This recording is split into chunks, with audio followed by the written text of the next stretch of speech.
Hey guys, it's Markia back here with you guys.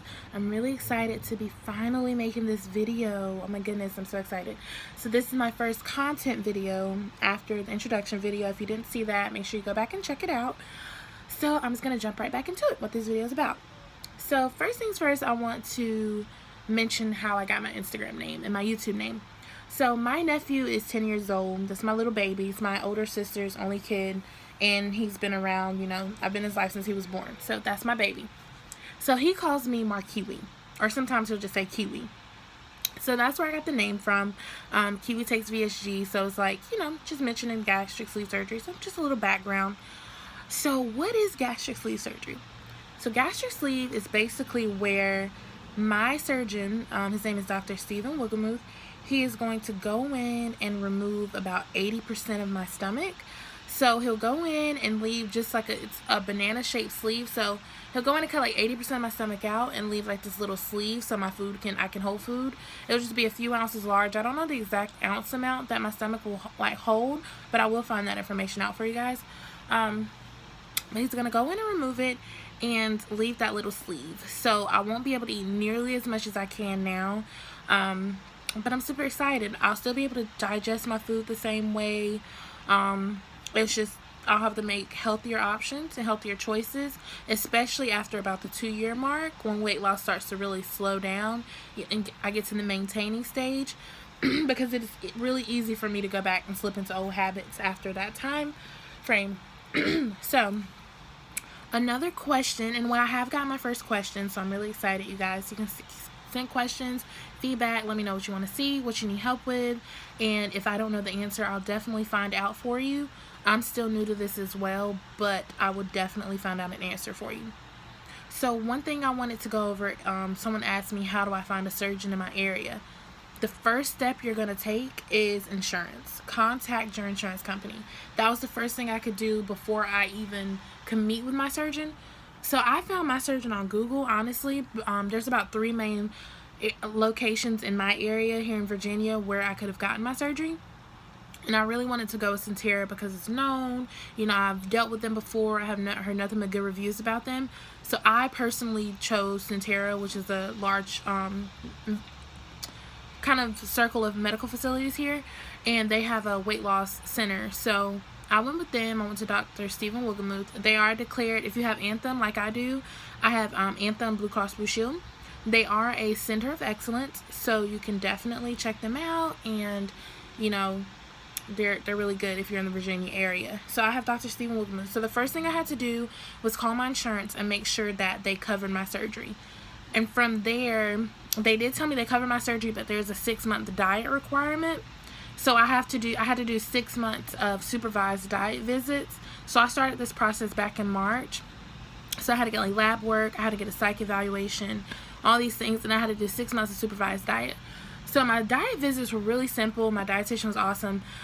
So I just really go in, I weigh in every month. I can't gain weight. They don't ask you to lose, but you cannot gain weight. Like, you have to maintain or lose. You cannot gain. That's one stipulation of the program. So I had to make sure I was maintaining, and I had to cut out a lot of things. So I would go in, I'll weigh in, and then she would review my food journal. You have to keep a food journal. That's a requirement of the program. Your dietitian has to see what you're eating every day. Even if you mess up, you want to put that on there so that your dietitian knows exactly what you're eating, exactly what areas you need to work on, and what she can help you with so that you're successful. You don't want to lie to your dietitian, right? So when I started off, I was really rocky. I had no faith in myself. My dietitian was like, I don't know. She was kind of iffy. She was like, you're going to have to cut some of these things out. I just turned 21 last year, so I was drinking a lot of alcohol, of course, and things like that. And it was just a lot of stuff that I personally had to work on. So that was the 6 months required by my insurance. I'm really thankful for, because without it, I don't feel like I was ready when I started. Now I'm ready. I've had time to make a lot of changes, discipline myself a lot, and things like that. So that's the insurance process. Your insurance website should also have like a find a surgeon page, which is also another place I check for mine. So my surgeon is a Blue Cross Center of Excellence, I believe it's called. You could check with your insurance and see what surgeons are in network for you, which would reduce your cost. I know my personal out-of-pocket deductible is like out-of-pocket maximum is $1,500. I've already met my deductible this year because I had a lot going on earlier this year, so I was able to meet my deductible, which was $300. So the most I'd be paying out of pocket for my surgery in total is like $1,800, if that much. I'll let you guys know once I get the final bill. I'll be super transparent about that, what I'm paying out of pocket. You will want to save up some money because your psych evaluations, your nurse practitioner visits, my program had a program fee of $200 that wasn't covered by insurance. I did have to pay that out of pocket. So you'll want to have some, a little reserve saved up when you get started. There's gonna be things you have to buy, and that you're gonna waste some money as well. Like, I've been trying these new protein shakes and things that I'm gonna need after surgery to see what brands I'm gonna like. So there's some things I bought and I absolutely don't like. So I only buy them in like single containers and stuff to try to save money, but you're gonna waste a little bit of money as well. But you have to trust the process and get things that you'll like and know what you'll like, so you're not wasting money after surgery. So the surgery process starts with your insurance. If you are a self-pay client, I don't know much about that process. I know there are a lot of people who go to Mexico. If there's someone interested in paying out of pocket, I can reach out to some people that I've connected with through Instagram that have had the surgery in Mexico, and I can refer you to them, because I know in Mexico it's a lot cheaper, and there are places that work with the U.S. and U.S. facilities. I know my primary care doctor's wife had the surgery, and they work with facilities in California together, so it's like reducing your costs. So there's ways to get it if you don't have insurance, like I do. There's ways around it. I know there's grants and funds out there, and I can do research on that if someone needs it. So that's the insurance process and the self-pay. Another thing I had to do, I did have to go through a psych evaluation. So what that consisted of, I had to see the practice's psychiatrist, Dr. Hall. She was amazing. So I saw her on 2 separate occasions. My first appointment with her, and I saw her for a follow-up visit.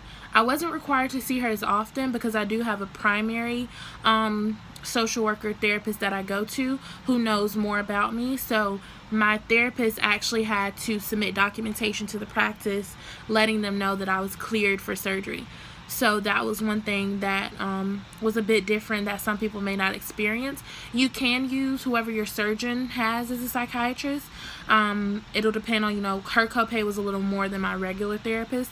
So that was one thing. I went to my regular therapist because it was cheaper on me, and because I had already built a rapport with her and I was comfortable with her. And she knew exactly what was going on in my life and could give, an educated answer as to if I was mentally clear for surgery and ready to take on this journey, because it is a very mental journey, which I have learned.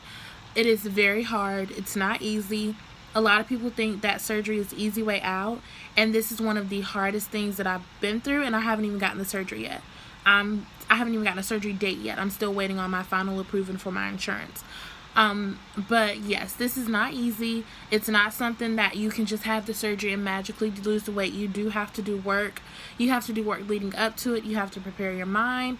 You have to prepare your body, because this is a major surgery. So it's not something you want to take lightly and just think it's a magic pill. It's not at all. And I've learned that just leading up to it, because I'm disciplining myself now, because I know after the surgery I'm going to definitely have to do it. So yes, don't think this is the easy way out. If you're looking for an easy way out, this is not it. You still have to put in the work. Alright, so let's see here. So yeah, I think that's everything. I don't think I have anything more. I am doing the keto diet leading up to my surgery because I'm trying to maintain my weight and make sure I don't lose. I know a lot of people have been asking me, oh, are you picking out to get ready? I am not, because if I gain weight, all my hard work would be in vain. They could easily deny me the surgery if I gain weight. So I'm not risking that after I've done all this work and went through this whole process. So right now I'm doing a keto diet. I'll get more into detail if anyone wants to know what that is. It's a lot of information. It's a pretty hype diet right now. It is a lot easier than other things I've tried because it's things I still like. It's high fat, high protein, low carb. So it's a really simple diet to follow because I can eat meatloaf and burgers every day, turkey or beef, so I'm pretty okay with it. But I will go into detail if someone wants me to do a video about that. Right now, I am just waiting for the final approval for my insurance. It was submitted on November 13th. We do have a holiday coming up, Thanksgiving, so it may be a little delay there. I've been assigned a case manager, a nurse case manager with my insurance, who I spoke with on Friday. So I'm hoping that's a good sign. Hopefully they'll give me an official approval this week. Possible surgery date is December 5th, but don't quote me on that. But that is what was on the insurance paperwork that was submitted. So it could be December 5th. So you'll never know.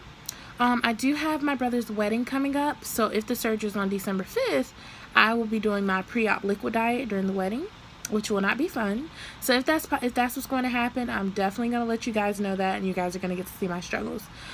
My next video, hopefully I'll have an official set in stone surgery date.